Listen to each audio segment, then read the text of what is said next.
ganja seberat 53 gram dan tembakau gorila sebanyak 1,3 kg dengan ancaman hukuman pidana mati.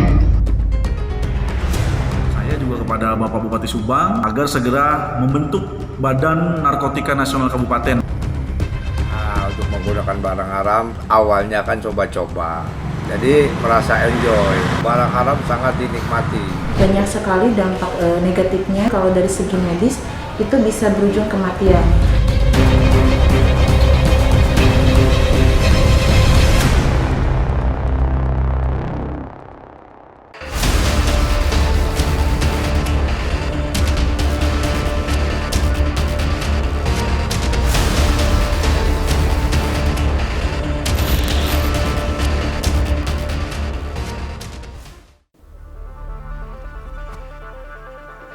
Sama dengan kota-kota lainnya, Kabupaten Subang pun menjadi ladang empuk bagi para pengedar narkoba untuk berbisnis haram.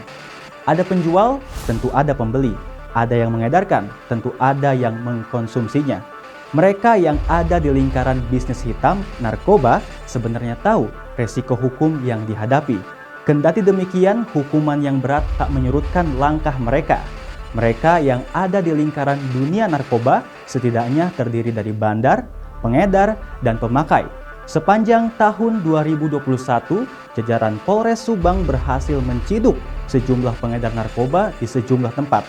Ini bukti bahwa di kabupaten yang dikenal dengan julukan Kota Nanas itu, transaksi narkoba tetap berlangsung. Bahaya narkoba terus mengancam kita.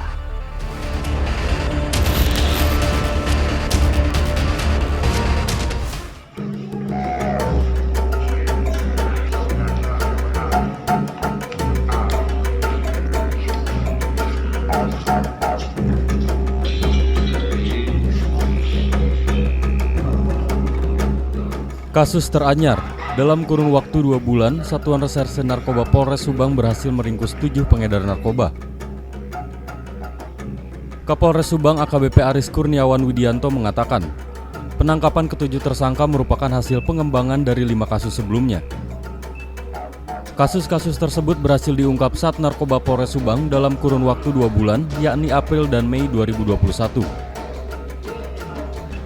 Kasus penyalahgunaan narkoba tersebut terjadi di beberapa tempat seperti di Gambarsari Pagaden, Pusaka Nagara, Subang Kota, dan Kalijati. Modus yang dijalankan ke-7 pelaku yakni dengan menjual narkoba dalam bentuk paket kecil. Adapun transaksi yang dilakukan dengan pembelinya yakni dengan cara transfer antar bank.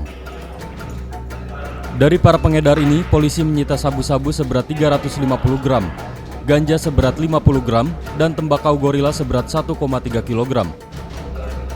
Selain itu disita pula beberapa alat hisap sabu atau bong, timbangan, dan 1 unit sepeda motor.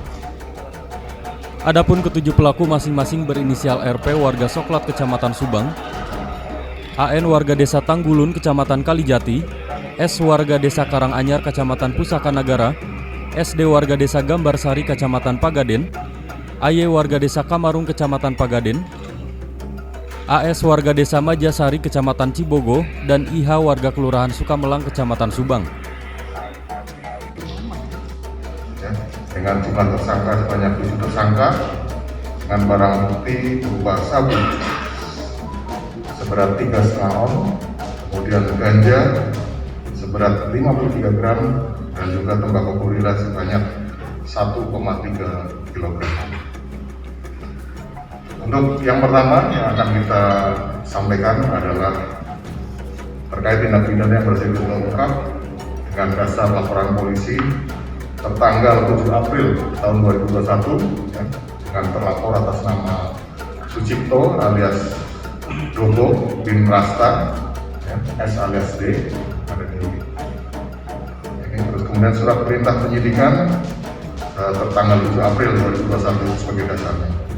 Kemudian waktu dan tempat kejadian, yaitu waktu kejadian adalah hari Rabu, tanggal 7 April tahun 2021, sekira pukul 1 dini hari. Nah, tempat kejadian pengungkapan tersebut yaitu di sebuah rumah yang beralamat di Dusun Sukarasa, RT 21 RW 03, Desa Karanganyar, Kecamatan Pusaka Jaya, Kabupaten Subang. Pasal yang disangkakan yaitu Undang-Undang tentang Narkotika dengan ancaman hukuman pidana mati, pidana penjara seumur hidup atau pidana penjara paling singkat 5 tahun dan paling lama 10 tahun. Dan pidana denda maksimum sebagaimana disebut dalam ayat 1 ditambah sepertiganya.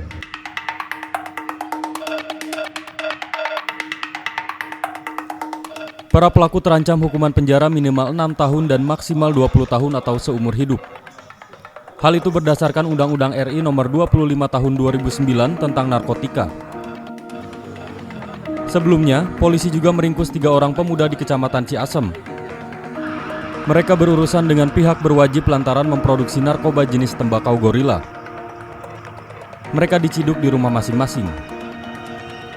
Ketiga pelaku masing-masing berinisial MR berstatus mahasiswa, FA seorang pengangguran, dan DW berstatus pelajar. Ketiga pelaku memproduksi sendiri tembakau gorila atau tembakau sintesis di sebuah rumah di perumahan Pur Kencana Blok B nomor 10, Desa Ciasem Girang, Kecamatan Ciasem. Bahan baku yang digunakan pelaku dipesan secara online dari Cina. Diketahui, mereka sudah memproduksi tembakau gorila selama 4 bulan sejak Desember 2020 lalu. Tembakau gorila produksi Ciasem dipasarkan para pelaku di kawasan Subang, Karawang, dan Purwakarta melalui sosial media dengan sistem paket. Paket kecil dijual seharga Rp300.000, paket sedang seharga Rp600.000, dan paket besar dibanderol seharga Rp1.200.000. Dengan bermodalkan Rp2 juta, dalam sekali produksi pelaku meraup keuntungan bersih sekitar Rp9 juta. Mereka mengaku sudah 6 kali memproduksi barang haram tersebut dan selalu terjual habis. Ketiga pelaku diamankan polisi di rumah masing-masing pada 9 Maret silam. Garda Anti Narkoba atau GAN miris dengan maraknya kasus peredaran narkoba di Subang. Lembaga yang konsen memerangi narkoba ini menilai sudah selayaknya di Subang dibentuk Badan Narkotika Nasional Kabupaten atau BNNK. Selengkapnya, simak setelah jeda berikut ini.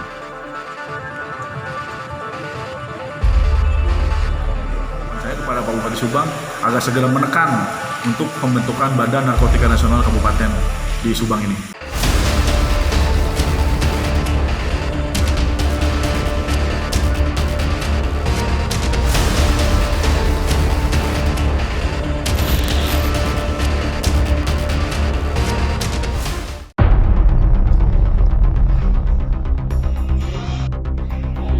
Ganja seberat 53 gram dan tembakau gorila sebanyak 1,3 kg dengan ancaman hukuman pidana mati.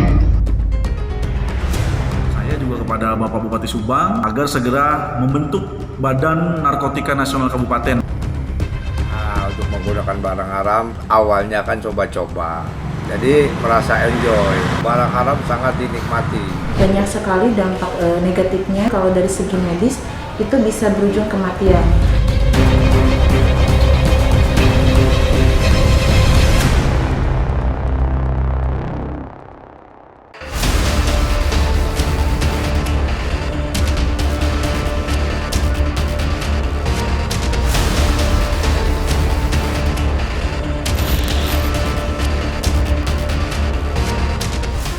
Kasus peredaran narkoba di Kabupaten Subang setiap tahun mengalami peningkatan. Untuk meminimalisir praktik haram tersebut, Garda Anti Narkoba atau GAN mendesak Bupati Subang membentuk Badan Narkotika Nasional Kabupaten atau BNNK.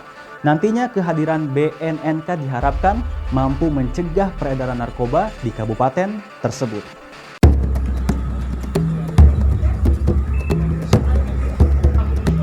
Mohon izin untuk para media untuk tetap menjaga jarak.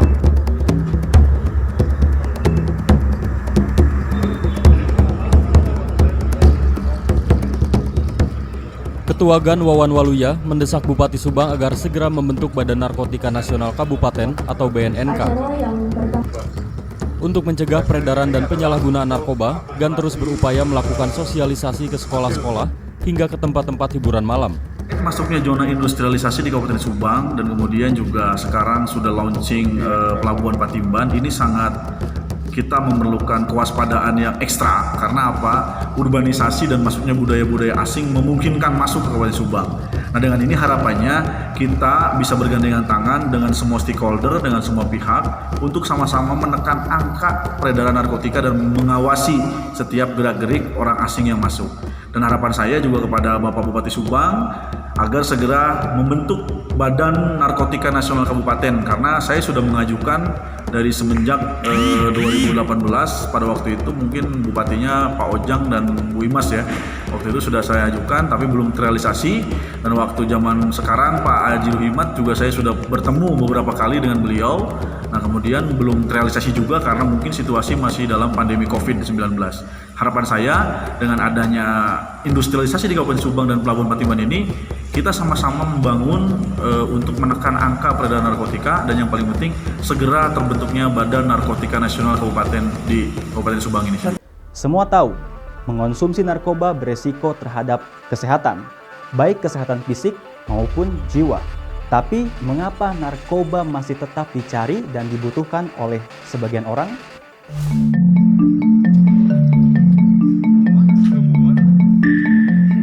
Beberapa tahun lalu, Endang Sanusi alias Jenggo adalah seorang pengguna narkoba. Tapi, petualangannya sudah berakhir. Endang yang tinggal di kawasan Pantura Subang ini akhirnya sadar bahwa tak ada manfaat yang diperoleh selama menjadi budak narkoba. Untuk menggunakan barang haram, awalnya kan coba-coba. Seperti apa sih barang haram? Setelah dirasakan menggunakan barang haram, emang dulu itu merasa saya berpetualang, jadi merasa enjoy, enak aja. Kalau dulu itu barang haram sangat dinikmati dulu. Ya intinya udah merasakan lah, pahitnya itu udah merasakan. Itu makanya yang dirasakan kemarin saya udah tobat deh. Udah capek Pak. Udah istilahnya tapakur lah sekarang Pak. Ya. Saya udah berhenti total Pak. Kenapa saya berhenti total? Itu nggak ada gunanya Pak. Pas saya rasakan itu nggak ada manfaatnya sebenarnya, nggak ada sama sekali. Itu makanya saya udah berhenti total. Ya saya kembali ke fitrah lagi. Kalau dulu perbedaannya ya mungkin kalau makan narkoba itu asiknya Pak. Ya istilahnya enjoy lah, asik dalam arti bisa begadang kuat Pak. Sebenarnya kalau barang haram itu bisa begadang kuatnya. Kenapa? Kalau dulu kan saya suka petualang Pak, ke Kalimantan, ke Palembang, kemanapun gitu kan.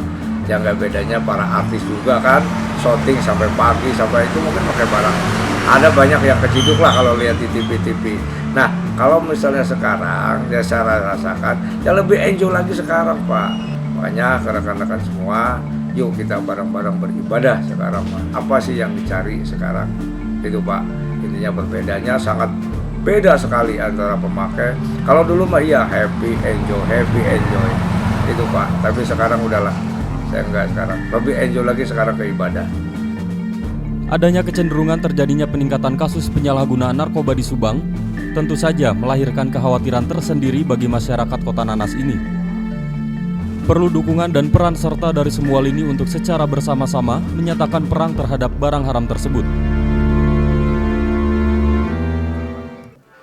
Apa dampak terburuk bagi pengguna narkoba dilihat dari aspek medis? Apa tanggapan warga Subang atas maraknya kasus narkoba? Singkap segera kembali setelah jeda pariwara berikut. Kita kerjasama kita selalu terjalin dengan baik. Demi mewujudkan keamanan. Banyak sekali dampak negatifnya kalau dari segi medis itu bisa berujung kematian.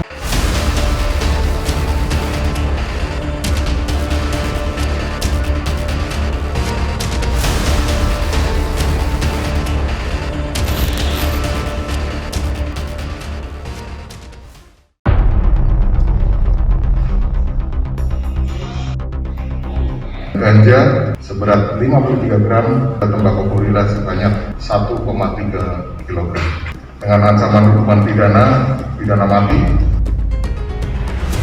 Saya juga kepada Bapak Bupati Subang agar segera membentuk Badan Narkotika Nasional Kabupaten. Untuk menggunakan barang haram, awalnya kan coba-coba. Jadi merasa enjoy, barang haram sangat dinikmati. Banyak sekali dampak negatifnya kalau dari segi medis itu bisa berujung kematian.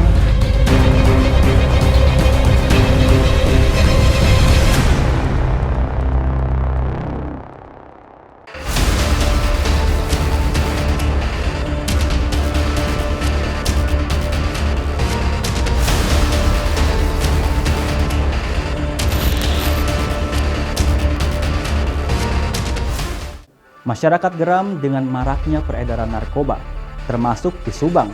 Harapan mereka polisi jangan mengendurkan langkah untuk memberantas dan membongkar jaringan narkoba. Ini tentu sebuah tugas berat bagi pihak kepolisian.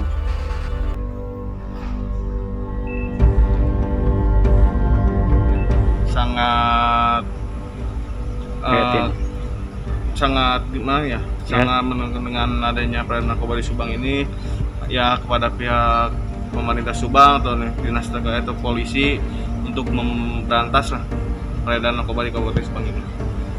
Terus untuk para pelaku gimana, Kang? Ya untuk para pelaku ya mudah-mudahan tindak yang seberat-beratnya, apalagi narkoba di kalangan anak muda sekarang lah banyak kan, dengan maraknya kayak jual kayak obat-obatan terlarang kayak gitu. Mohon untuk para anak muda sekarang, lihatlah masa depan kalian untuk ke depan. Dengan maraknya narkoba di Kabupaten Subang, apalagi anak muda yang masih ketergantungan dengan minuman. Di samping itu juga bukan hanya minuman ya, itu lem juga itu masih dikonsumsi sama anak-anak untuk bagi yang ekonomi menengah ke bawah. Itu salah satu moralitas anak muda yang semakin terpuruk. Saya berharap kepada pihak kepolisian cepat tanggap untuk mengantisipasi itu. Kenapa? Karena kalau dibiarkan berlarut-larut itu kan berdampak kurang bagus baik di lingkungan masyarakat RT atau dusun, khususnya yang ada di desa-desa. Untuk para pengedar ya dijeratlah, hukum sesuai dengan hukum aturan yang berlaku. Sepanjang tahun 2021, Sat Narkoba Polres Subang berhasil mengungkap 121 kasus penyalahgunaan narkoba. Selain menyita barang bukti berupa narkoba berbagai jenis, polisi juga berhasil menciduk 164 tersangka.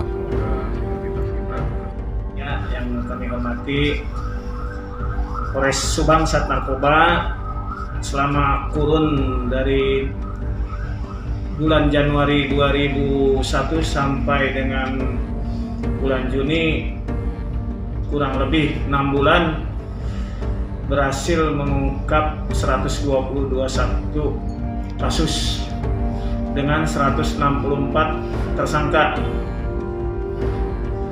Barang bukti yang kita amankan sabu sebanyak 553,27 gram, ganja 997,69 gram, dan tembakau sintetis 1.385 gram. Selain itu juga kita mengungkap obat-obatan terlarang yang tanpa izin yang berjenis Heximer sebanyak 3.316 dan Tramadol 9.444 butir serta Trihex 470. Total psikotropikanya adalah seluruhnya kurang lebih 10.000. Dari sudut pandang medis, sudah menjadi rahasia umum bahwa penyalahgunaan narkoba akan berakibat fatal terhadap kesehatan. Sudah tak terhitung kasus kematian yang tragis bagi para pemakainya. Narkoba mengandung zat yang bersifat adiktif. Pemakainya bisa kecanduan. Itulah sebabnya mengapa mereka yang mengonsumsi narkoba kerap disebut juga sebagai pecandu.